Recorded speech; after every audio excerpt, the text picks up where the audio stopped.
Hey guys, welcome back to the Kool-Aid Podcast. Welcome back to another match reaction, guys. My heart, my emotions. It's been a roller coaster of a match, guys. Barcelona beat Celta Vigo 4-3. What a comeback from our team after being down 3-1 at our own home stadium, putting in a horrendous performance. Barcelona are able to clinch a comeback and get the much needed 3 points to continue our title hopes of winning La Liga. And it wasn't easy, guys. I'm being honest. It wasn't easy. Well, there were some periods of the match where you're thinking, oh, like, is this gonna be Barcelona dropping 3 points to Celta Vigo? Are you really gonna let Borja Iglesias score a hat trick on you? Absolutely crazy. Valley says, now that is a remontada. Please sit down, Man United, and sit down, Real Madrid. Absolutely amazing. But guys, we'll talk about it all on today's video. But before we do that, make sure to follow me on all of my social media platforms. Everything is posted down below in the description. And if you guys do want to join, feel free. Just go on X or go on the post section on YouTube. If you click on the streamer link, you will be able to join. But NJ Saket, welcome. NJ, how are you feeling, brother? How are you feeling after that victory, man? Man, bro, I was like, fuck it, bro. We'll take the win, bro. Game is the game. I don't care no more at this point. I told you, Yeah. bro. I don't care. I don't care how good the player should play, bro. As long as we get the win, game is the game. I'll take it, Look at man. this MBI, bro. Oh my I'll take it, god. bro. Game is a game. Fuck it. Second was how you feeling? How you feeling? Yeah, just reminded me of average Celta Vigo Barcelona game from all those seasons. Average Celta Vigo. Oh my god, oh my god. Ricardo, how you feeling, bro? Talk to me. Talk to me. Good to have you Bro, back on the channel, bro. How are you feeling it's after been a that? while, bro. Just been busy with life, but my goodness, I haven't felt that shit since the World Cup, bro. I For no haven't reason. been let to the World Cup. Bro, every time this happens, I'm like, why am I still invested into this team? Like, I've seen everything. But, no, that was crazy, bro. That was crazy. No. Just like the way that we've been moving in these past couple of weeks, where Barcelona like favorites to win it all, and if for everything like to crumble in like a matter of a couple of days slash weeks, if that actually happened, I probably wouldn't like tune in for football for like a good period, like a good couple of months or anything. No, But for real, man. No, but dude, the thing is that we needed to win this game. We also need to win the next one, but because I feel like Real Madrid's season, in a sense, it depends on the next two games. yeah. Because Bilbao, they're more than capable of getting a result Oh at yeah, Madrid. So 100%. if they get a tie at least, that's 6 points plus the head to head. We would effectively have to lose two games in the last six La Liga matches, and that's not gonna happen. And personally, I do give Bilbao a chance to actually take something out of Madrid. Oh yeah, And hundred percent, yo. then they have the game against Getafe, who are MMA fights, so they might take a Nico couple Williams, hamstrings. please do something for me. Nico Williams, please. Bro, we just Not can't, even Nico bro. Williams though. Oyan Sanchez, bro, is the one. It's the one. He's gonna carry them. Bro, I don't care who. They just can't win, bro. Oh man, I mean, but looking at the match, like the team was gassed today. The team Oh was yeah, hundred absolutely percent. gassed. Oh Like yeah. I'm looking at some of the mistakes that we're just making, lapses of concentration, us getting late to some of these balls, the mistakes that we're making. I just see this team as very, very fatigued. When you're looking at our fixture list, I was talking this on in the watch along just heavily. This is how the fixture list is looking for Barcelona. We've been playing 3 matches. Yeah. Basically since like March, since the start of the March, playing 3 matches basically every single week. Every single week we're playing 3 matches somewhere around there, playing every 3 days. Fucking And when you ridiculous, look at man. this fixture list that is upcoming, it's going to be absolutely brutal. Look at this. Mallorca, weekend against Real Madrid. Then you play against Inter. Midweek, no, weekend against Real Valladolid and game against Inter and Real Madrid back to back, bro. You I'll look at say that fixture this. list and it's a No, game is a I'll, game. We just have I'll to say overcome I'll, it. s- I say this. If we win against Mallorca and Real Valladolid, we won the league, Basically, yeah. regardless. uh-huh. Because We're gonna kill we'll, them. We're gonna kill them. we, Madrid in the we have to, second. because if we beat both those Yeah, next two teams, if we lose against even Madrid, like you it, know, even like um, Borja Iglesias, that Mallorca also has that Muriqui Devil. yeah, But I can see Um, Madrid dropping points in the next two games. I hope they oh yeah, for do. sure. Like when you look at it though, as long as we win those next 2 games here, we can kill Madrid. We can finish the season at Clasico. Simple as that. Getafe Yeah. midweek for Madrid, points will be dropped. I mean, They we're play going on to need Wednesday that. too, right? They play on Wednesday, so they'll have an extra day's less rest. Yeah. Yeah, on that. But Christopher, welcome. How are you feeling after that comeback victory from Barcelona? Talk to me. Barca proved me wrong. They proved me wrong. And we talked about this. As soon as when they put Lamine Yamal, game changer. Same thing go to Dani Olmo too, right? Yeah, And dude, also, what cameo? yeah, and also I said that Celta Vigo, they just kind of need to match Barca's playing style. But even though I kind of said in a way they were kind of even in some kind of ways, but they just kind of need that right timing, and that right timing was that miscommunication of Barca's defense, right? Mm-hmm. Yeah. And then as soon as when the coach put in those two guys in, game changed from there, and basically the tempo was changed. Yeah. Okay, I mean, I absolutely agree. And looking at like the timeline of the match, Barcelona, they actually started really well. You had this banger from Ferran. He was able to drive at the defense, but right here, make a good run, take a shot outside of the box, beats the goalkeeper, great goal. But right after, 4 minutes later, we can see this goal, which was very, very silly. We shouldn't be gifting Celta Vigo this game. I mean, this goal right here, you just see like a counter from Celta Vigo, puts in the cross, miscommunication between Szczesny and Pau Cuarsí. Szczesny should be doing a lot better there since he is like the experienced player on the top. Like he's the leader of that back line, basically, So as the goalkeeper. miscommunication. Miscommunication. Misses it. Borja Iglesias scores his first. He was still knocking on the door. I would say, I think it was like 5 minutes or 6 minutes later, Borja Iglesias had this opportunity to make it 2-1. And so you're looking like saying like, hey, the warning signs are there. Celta Vigo trying to hit Barcelona on the counter in the transition. Szczesny makes up for his mistake. A couple minutes later, you see another double save from Szczesny. You see this right here. I believe it was Ilay Moriba who takes the first shot, and I'm not sure who took the second, but once again, warning signs are there. Ferran Torres able to cause some danger, takes a shot on goal, but Barcelona really not much created in that first half, other than that Ferran goal. They go into the half 1-1, but immediately after we have this mistake from Frankie. You have this mistake from Frankie, who honestly wasn't great today, and I don't think a lot of players from the Barcelona team were great today. I think only basically two players can basically save themselves, but miscommunication between Inigo and Frankie de Jong. Frankie de Jong mistake. Borja Iglesias just threw on goal, and he just finishes this just an amateur mistake from Barcelona yet again, gifting Celta Vigo 2 goals.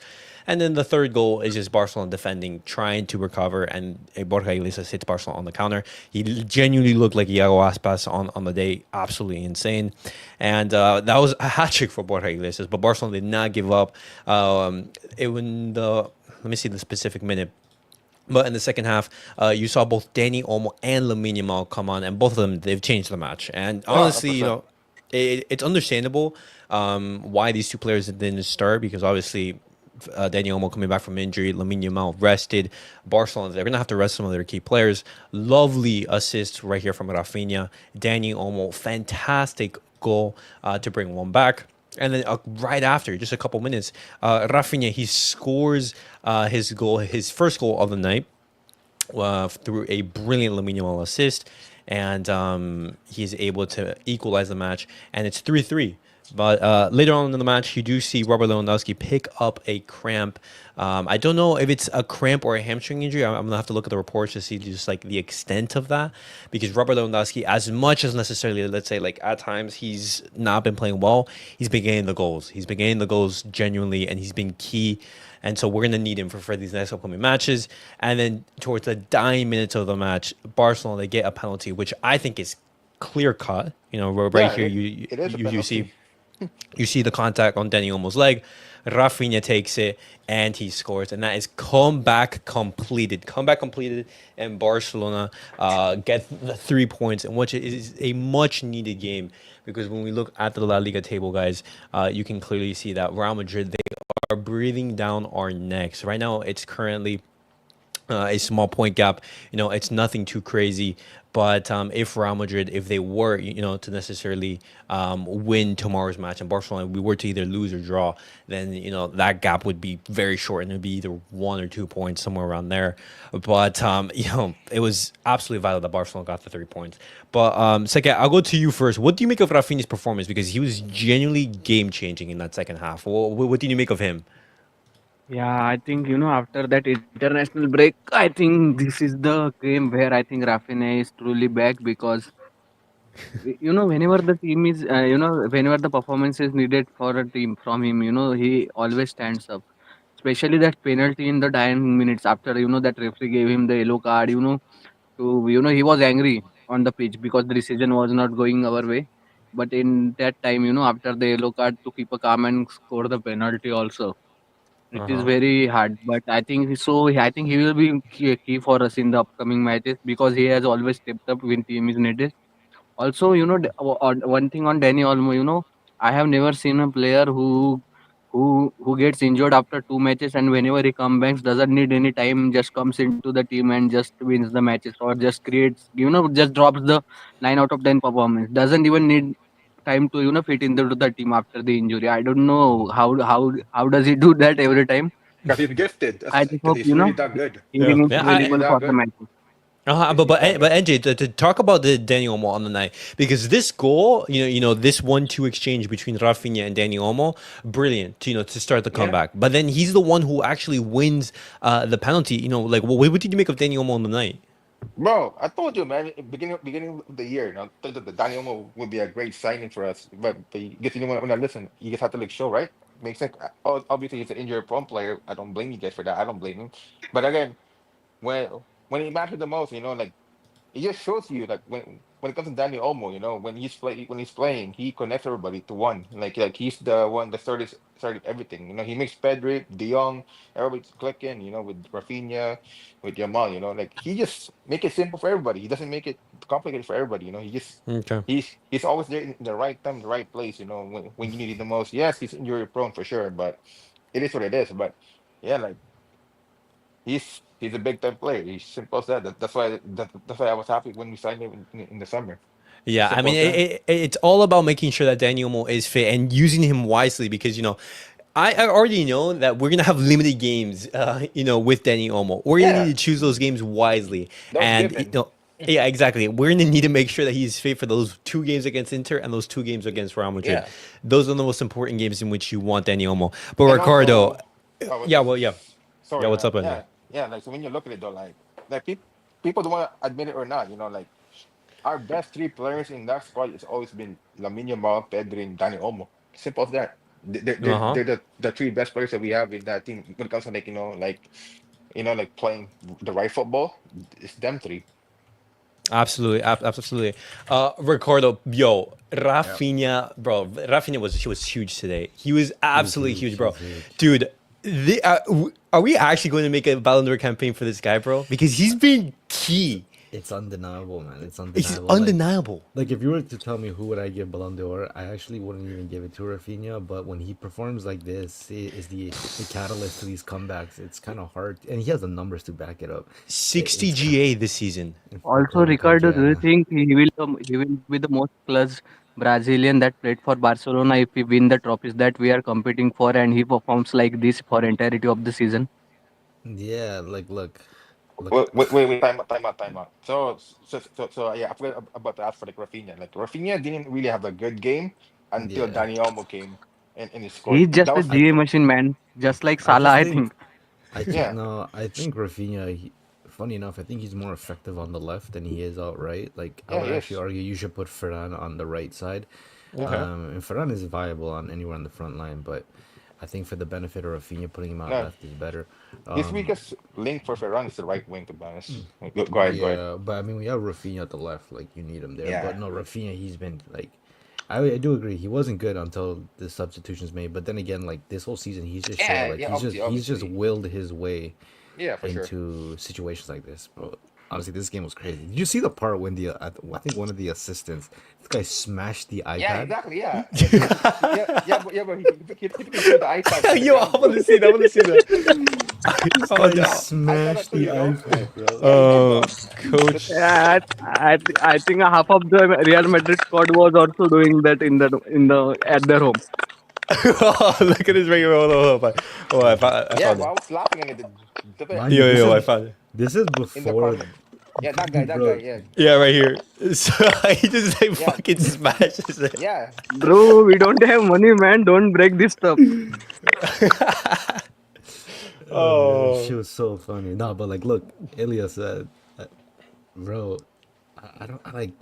It's so ridiculous, bro. Like Raphinha, like you know what the thing is, like when you look at the lineage of the people who have won the Ballon d'Or, Raphinha has Yeah, no business being yeah. in No, that No he doesn't lineage. belong. business. He doesn't But belong to if that you table, if bro. you watch if you watch his season, I've never seen a player like if you look at all the players, he's definition of hard work beats talent, bro. Basically, yeah, I think he is basically. moving like Michael Owen. Michael No, no, no, Owens, no, no, bro. no, no, He's no, bro. so Michael Owens, insane. but Michael Oh. Owens Michael was a Owen was the baller, bro. problem when he was younger. Yeah, Like he yeah, was a yeah, yeah, problem. But yeah. He was a Rafinha, baller, like bro. if you to say like forget even in August, bro, like, nobody knew Rafinha would be in the situation he is right now. Nobody. No. It's crazy. I think what's gonna determine like which Barcelona players are up there and like who's like number one, two, and three is like who's clutch in these type of moments. In the games against Yeah. Inter If and Real if Madrid, if because if Raphinha wins Ballon d'Or over Vinicius and Rodrigo, then Perez will drop them personally to Saudi Arabia. uh, When you look at it though, like under Xavi, he was making him play like the Neymar role. Even that's not how he plays football. Simple as but that. You need the right coach, the right system to no, get the players. okay, That's okay, when. but here's the thing. Here's the thing. It's hard to make a discussion, like an argument against any of these players. When you look at Lewandowski's stats, Lewandowski, he's what 36, 37, and he's the best striker in Europe.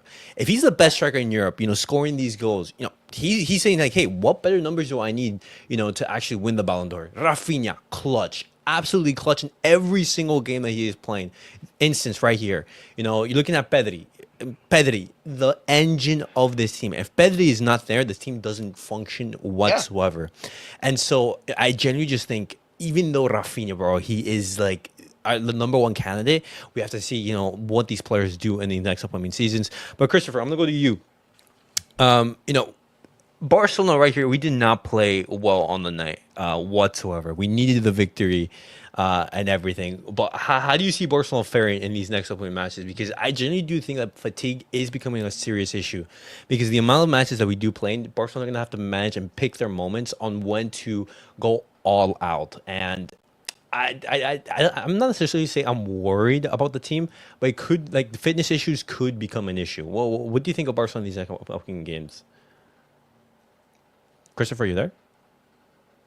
Oh, it seems Christopher has disconnected. But so second thoughts? Yeah, what was the question? No, in regards to our performances, because I see this team as super fatigued. How do you see this team like faring in these next upcoming games in regards to like Yeah, the fitness as I issue? said, as I said the halftime, I just hope that it is not the slump like the slump we faced, before the Christmas. Because if we end up dropping points like that, then Real Madrid will definitely, catch up with us and win the title. Because I mean, just remember, how many points that we dropped. I think we dropped like 10 points, before December. Yeah, So we just only have 4 points lead at this point, and even El Clasico has to be played. So I just hope that we get the wins anyhow. I think only easy fixture that we have got is Real Valladolid. Other than that, every fixture is important and difficult. So we have to win it anyhow. yeah, absolutely. Hansi Flick, guys, he spoke after the match. He says, "When you win, you like these games. We were playing against a good team, and I said it yesterday in the press conference. They have a clear idea of what they want with this coach. We have to wait to know more about Robert Lewandowski. We made some mistakes in the goals conceded, but I'm happy to see how the team gave it their all. And at the end of the day, we got the 3 points. We move on. You're not going to play every single game fantastically well, but Robert Lewandowski, that injury." Ricardo, if Robert Lewandowski, if he was injured, how would you set up this team and everything? Because I still believe that his absence is going to be a big blow. What do you No, think? for sure. I mean, when you compare the rest of the teams, really that we're competing for titles, we have like a legendary number 9, like someone you can rely on, even regardless if his performance is bad. But yeah, you miss him or you're missing a goal threat. I do think that if he's out for I don't know how long, hopefully it's I mean, it's definitely a hamstring issue. Hopefully, it's maybe like I wouldn't mind if he misses like. Fuck, I just don't even want him to miss like the game at home against Inter is a big one. Bro, it's huge. So if he can, to be honest, I don't know. But if he doesn't play, Ferran luckily has been playing well. You play him at the 9. Personally, I thought even this game, like I know it's easier to look at things in hindsight, but I thought Lewandowski should have been taken off regardless. I thought Ferran had more legs than him. But fuck, man, it definitely stings. But I mean, if you're gonna sacrifice Lewandowski, it's a good thing we made a comeback today. It is what it is. It is what it is. Game is Yeah. a game. Uh-huh. We just have to Um, deal with it. We just have to what deal with it. Andrew, what I'm thinking of is you can do a potential of necessarily, let's say, of maybe a Dani Olmo Ferran combination up front. Yeah, That could yeah, be an option. yeah. You know. That would work because Hmm. they're both linking up with one another because they know each other very well. So they know how to link up very well. Okay. Christopher, you're back. Wait, Christopher, I think there's like feedback on your mic. Oh, can you guys hear me? Yeah. Okay, so perfect. So Christopher, thoughts on Robert Lewandowski? Robert Louis. I'm gonna give him. He did his part though, but to me, I'll give him 5 out of 10. 5 out of 10. Okay, and how do you think his injury can affect Barcelona in these next upcoming games? Well, injuries happen, right? So technically, I'm going to agree with the other brothers saying. I'll give Ferran Torres basically another chance to fill in for that spot, but he's still going to be, he's still going to be an impact. Like he's going to be a miss, but either way, but Barca still has to focus on what they have to, what to do to win the other games or to Yeah, take exactly. it back. Yeah. Okay, Game by Yeah. just Also, like game I by think game. regarding Lewandowski, I think compared to other players, I think he recovers pretty fast. So I think Oh yeah, for sure. Yeah, he would be ready for the Inter game probably. And I also I also wanted to see how does the team play with Farhan as a striker for for multiple games. So I think we will get a chance to see that also. So I okay. think it's a positive. No, Okay. I'm with Ferran, as a number 9. No, it will be okay with the only problem with Ferran will be like the amount of shooting that he's gonna score. Mhm. That's the only issue you have. But overall, the play style wise and everything, the link up and finding the right position, he has it with Daniel and Pedri. So that's not an issue Okay. with him. Okay. It's the shooting boots that's gonna be the main issue for them. Mm-hmm. And moving on now, guys. Obviously, looking ahead towards Barcelona's game against Inter because that's going to be what is going to decide our Champions League campaign. But I see very likewise similarities between how Celta Vigo play and how Inter play. And I genuinely just think you're gonna have to be looking at this match, analyze and say, hey, this is the exact type of way that Inter they're gonna try to hurt you, just with more quality. With better players on the transition, better midfield, better defenders, etc. Barcelona, they're just gonna have to show a higher level in regards to that. But overall, guys, ending off the video, very happy that Barcelona got the 3 points. That's the most important thing.